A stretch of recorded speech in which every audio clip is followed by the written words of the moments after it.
back again. Hey, Gilligan, how's it going? Hang in there, Skipper. Everybody, welcome to the next Did you just installment. call me Skipper? Well, you're old. Yeah. You're not as round as Skipper is, but you're getting there. You need to work on that. Gotcha. All right. Today we've got a guest who's going to be dropping in. Yes, Ethan. Ethan, he's going to be dropping in. Ethan. Hey. How you doing? Morning, guys. Thanks for stopping in. Absolutely. Thanks for having me drop in. Right on. Hey, How was the trip? hey, guy, you got something funny on the screen. What's going on? You need to clean that off a little bit there. There you go. We all see it, right? I think you got it. Yeah. Set on stun. So I'm stunned. All right, everybody. This is Ethan from Lincoln Property Company. Nice to meet you. One of our clients. So one of the things we want to talk about today is how do we as a general contractor, building for you, affect what you do? And then help our guys understand kind of what it is you do. I mean, yeah, we know what you do. You basically hire us to build you buildings. And then we go build another building and another building. And you got a money grove where all the money hangs on a tree. If you need more for a change order, you just go pick a couple more bags and give it to us. It's a great world to be in, let me tell you. You know, so the thought was helping some of our younger project managers, superintendents understand the implications of the things that happen on a job are more impactful than just us and our little scope in the world, our little silo that we live in, which is that drywall and the new door we got to cut in that has a change to cost us. So how does that affect you guys? And maybe just kind of talk with an overview of what it is you guys do, and then how it filters down to us and how we impact your world and how we help you. Yeah, absolutely. So we do commercial real estate development here in the Valley. We've actually been voted the #1 developer in the state of Arizona for 6 years in a row. So we're a global company. We're all over the United States as well as Europe. Okay. So a lot of people maybe not know the Lincoln name, that because a lot of people don't know a whole lot about commercial developers, right? It's not the most exciting world for some people, but we have a lot of experience and been really instrumental in what the Valley's been doing over here, especially recently, the growth that's going on. So what we do everything soup to nuts on a project. So we will go find the land, we'll go ahead and get it entitled, make sure it's zoned correctly. We'll go ahead and design the project, then we'll send it out to bid. Hire Derek Builders. Then we build the project, then we will either sell the building or lease it out. Okay. And then once we have a tenant in there, we also have a property management arm. So then we go ahead and maintain the property. Okay. Now we know there's no money tree, but the banks. So the banks, you guys are probably borrowing money or lenders or have conglomerates of money that is used that people expect to have stuff built timely. Yes. So the draws can go out, but also so they see performance. Doesn't that affect you? 100%. So we do put in some of our money, but most of it comes from an institutional lender. We work with all the big lenders. You've heard of Goldman Sachs. Okay. They're one of our partners here in Phoenix that we do quite a bit of business with. And so while we are building a project, we have to put together a pro forma to say this is how much it's going to cost, this is how much we think we're going to be able to charge per square foot for rent, or this is what we're going to be able to sell it for per square foot. And then we send that out to the market and see who's interested in it. Okay. So once we have somebody who we are able to come to terms with, there's of course a schedule tied to that and performance that we're supposed to meet on that. The longer a project takes, the longer it takes for us to find a tenant or a buyer. Obviously, the more cautious they are or worried they are about getting their money, their return on their investment. Because they also get their money from other people as well, right? You've got these big banks that are taking money in from clients, and then they're supposed to perform for their shareholders and the people and their clients. So it really does come down to us making sure that we are basically keeping the promises that we said to them. Hey, we're going to be able to get it for this price. We're going to be able to sell it for this price. We're going to be able to lease it for this price. This is what your return on investment is. So we could go out there and work as fast and dangerous as we want. Just get it done on time, right? Safety doesn't matter when it comes to these lenders, or does it? No, because not only do we strive to get a quality project built, But the optics of it's very important. All of our buildings that we go for are LEED certified. So we go for energy efficiency, we go for performance, and then obviously not having any OSHA incidences, any negative press on a project. It really bodes, it can lay heavy on a project. Now, the other thing we're into, and it's something that some of our guys probably may or may not understand. You've got a building that you're building. Just because the building doesn't have a tenant for it, and it's going to set empty, so why do we have to be done next month if it's just going to set empty? It doesn't impact anything. That's not right, is it? Not at all, because we have, I'll give you an example. We have a building that was sitting vacant for quite a while, a few months after we finished it, and literally on Christmas Eve, a company called and said, in the 11th hour and 59th minute, our lease fell through, because until a lease is fully signed and executed and money is exchanged hands, it is not done. Yeah. They said and what a lot of builders and developers will do, they will keep multiple irons in the fire until until it's executed and it's done, right? And so they called us like, we need to move in by New Year's Eve. They were really worried about tariffs hitting at the first of the year.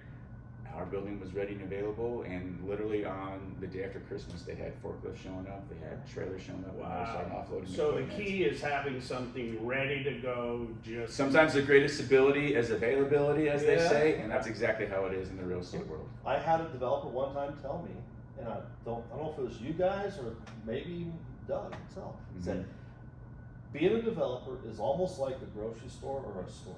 If I don't have a building, I have nothing on the shelf, but someone shows up to buy something, they're gonna go to the next door and have something on the shelf. So if you're out of stock of a building and square footage, and someone needs something today, they're gonna go to the guy that has something available. So if we're not done timely, you won't have something on the shelf. But even from a financial standpoint, isn't there like carrying costs, and doesn't your lending change from like a construction loan to a permanent loan, and that has impacts on you as well? I mean, absolutely. So we will have, sometimes we'll refinance a loan on a project. We're actually doing that for a good year right now. Oh, okay. Part of the reason why we want to get wrapped up and done there. So we want to get as much done with that first loan so that we're not carrying over into the next loan. And what we're able to do if a project is complete is that we're able to get more money, from the new lender, and then the original lender is going to get their money paid back to them. That's part of their return on investment. So they'll refinance a loan with a new lender so they can get their return that they were expecting, and then we'll move forward with the lender moving So forward. it's kind of like when we bailed Greg out of jail. We borrow the money and then give it back. yeah, we do that all the time. Well, you do it hoping that he's going to bring you more value than being in jail. Yeah. Right? Well, he concentrates real well when he's in there. They lock me in my room over there. Yeah, that's So- his jail. So getting done on time has financial implications, because that's a cost that you carry. That Yes. is Absolutely.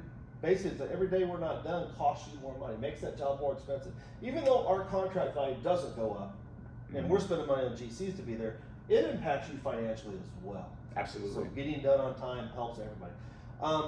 You talked earlier about when you go to that bank, you create a performance. So you've got a fixed dollar value that's going to be to build this job. Now, granted, you always carry some contingency.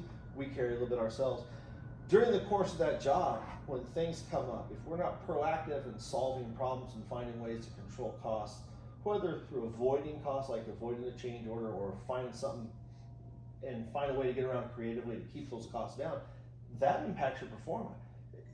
Can you get to a point where one day someone wakes up and goes, well, we shouldn't have built this job because it's just too damn expensive? Absolutely. And communicating that with our equity partner is really important. They may not be construction experts like we are, but they do understand that things come up on a construction project. So being able to say, hey, we ran into this issue early on, we're gonna have to pull some money from contingency, and communicating that is really, really important. Because if we get to the end of the project and then all of a sudden they're like, there's all these extra costs, they didn't plan on it, like how did this happen? Right. It makes them really nervous, and they wonder if the project was actually successful. That So probably affects you on the next job too. Yeah, their ability to want to work with us on the next project as well. Like, they're like, well, these guys were really communicative. They had issues, but we solved them together. Or if it's like it came out of nowhere, we didn't know what hit them, so it's not going to make them feel So excited about what it. you're It wasn't what they saying is you don't want me to walk in with a stack of 52 change orders at the last moment of the job. Absolutely. This happens every now and then. We have to reset him.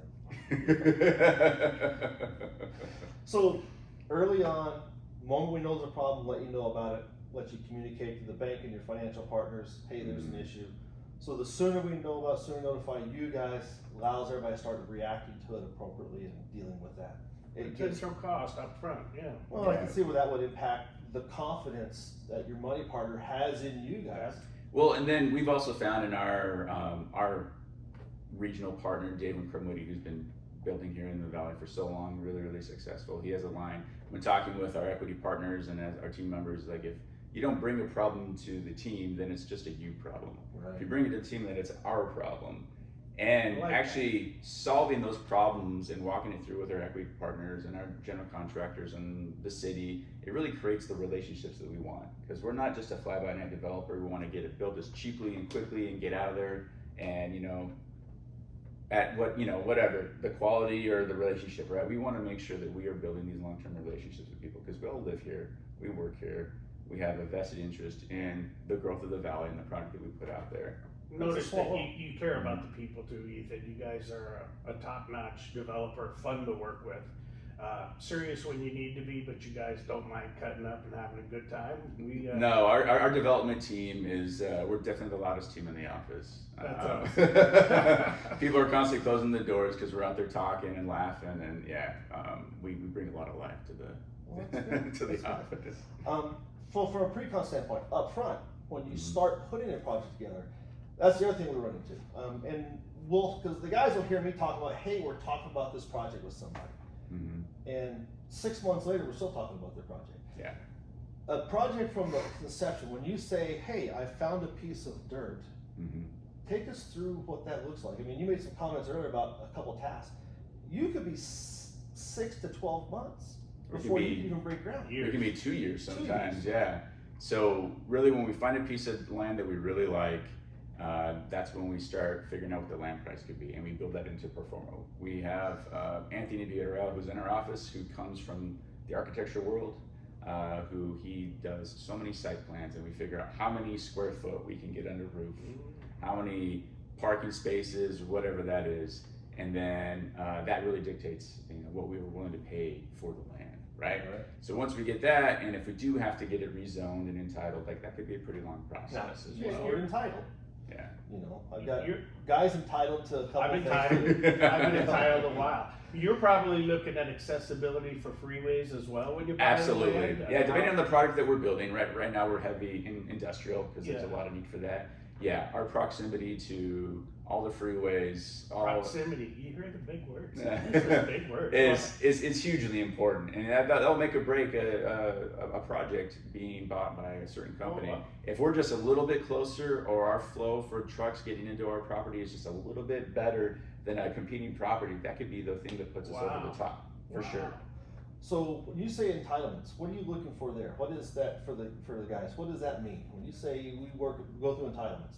Yeah. So it's making sure that the product that we're going to build on there is going to meet the zoning for the municipality, and we look at the mix of use that's in that area, if it's needed in that area, right? So when we go and buy land, again, we are working with equity partners, institutional lenders.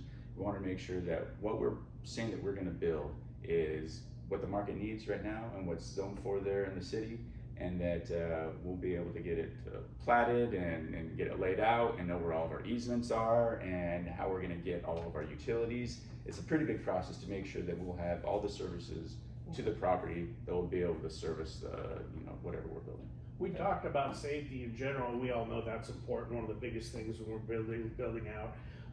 What about security? Are there ever any security issues with projects, or is there any special controls you guys need to use? Or yeah, we have had some security issues for sure. Just because it's on all our projects, there's lots of brand new materials, lots of things that can get stolen. So we have security cameras that we put up. In some cases, we have fencing as well, depending on kind of the activity we see in the area. But making sure that only the people that are supposed to be on the project are actually on the project is really important.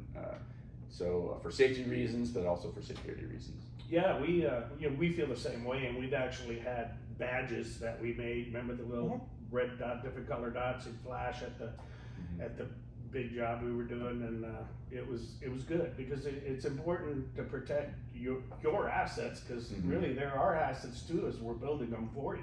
As wrong people get on the job site, sometimes they'll come through and pretend to be part of it, but we can just see what's being delivered today, and is there something working out here? Yeah. We recently had a project, infill project, we're doing demo of the building, and it turns out that some guys wearing some safety vests and some hard hats came on, and they looked like they were supposed to be there, and they stole all of the water meters out of out of the project. I hate people who dress up. I mean, what? Yeah, Skipper. Yeah. All right. What are the type of things that we could be doing to help you out? What are some of the key things that, if you had your perfect contractor, they'd be doing for you? I think having really good trade partners who can come in and perform for you. I think that's the biggest thing. We know that a project's only as good as the people out there physically building it, and having a good subcontractor pool, guys that you can depend on and that you can take from job to job and can really perform for you, is really huge. It's awesome when we have a general contractor who has a trade that just, they know they're going to show up, they're going to get the work done, they understand the importance of how they fit into the whole role of the project. They may be doing a relatively small task, like maybe like test and balance, when we're wrapping up a building, but we need that test and balance completed so we can get our final done, so that we can get our C of O, so we can get it, commence the lease. And it's all about lease commencement when it comes to projects that most of what we do is speculative, but we will get a tenant on board while we're in the middle of construction. And it's kind of funny here in Phoenix, for the most part, nobody wants to talk to you until you've actually put a shovel in the ground and you start going on a project. Then that's when you start getting a lot of requests for proposals and a lot of people coming out and asking about it. It becomes real, doesn't it? It becomes very real, because it's not just, oh, we can't do this for you. Like, oh, it's physically happening. So is that the groundbreaking, really? Is that, I mean, you probably publicize the groundbreaking pretty well. We do. Yeah. Yep, we have, all the dignitaries as far as local, like the mayor, city council members. We just had Captain Kirk. We want to keep it classy. Oh, okay. So we actually had one. We also did an appreciation lunch at the end, because a lot of the people that we work on the municipal side and on the utilities, they hear about it. We talk with them a lot, but they don't come out and get to see the finished product. So we had one out at our Luke Field project, which is right by Luke Air Force Base. Debbie Lesko came out because she's the county supervisor for our district out there, and we got people from APS, from the different water utilities and power, like they come out so they can appreciate it, because not only do we is it a big deal to start a project, but then be able to wrap up a project. And we really show them that, hey, we are here for the long term. Again, many times we're doing multiple projects in the same municipality. We've done several in Glendale, we've done several in Mesa, several in Tempe here recently, and that's just going to continue. All right. In closing, anything else we need to think about? Well, I was just thinking, 90% of the time, isn't the superintendent better looking than the project manager? And is that really important? They're usually more tan because they're out in the sun, but they also have more gray hair and more wrinkles usually as well. Oh, that's See, true. they look older. That's what he's saying. They look older. Beam me up, Scotty. Anyway, well, we really appreciate you taking the time out of your day to come do this with us. I think it'll help the guys a lot, knowing kind of what you're up against, and Yes. Ethan, I look forward to working with you in the future, man. No, and it's a lot of fun. It takes a lot of people to make a project go, and there's a lot of stuff, as you guys know, that happens behind the scenes, and it's all important. And it's a very small, I think, community that we live and work in here in Phoenix. It seems like there's millions of people, but it really feels like a big town. And so we see same players, same people. It can be fun. Projects. It's a lot of fun because this is what we do to make the world go round and put food on the table and keep a roof over our heads, and it should be enjoyable. Oh, that's awesome. Really appreciate you coming in. All right, stay classy, Derek. Stole that from Ron Burgundy. Yeah, Ron Burgundy. Very good. All right, Very good. I like that. Go sit and make sure everything's good. You did hit record? Yep, 20 minutes.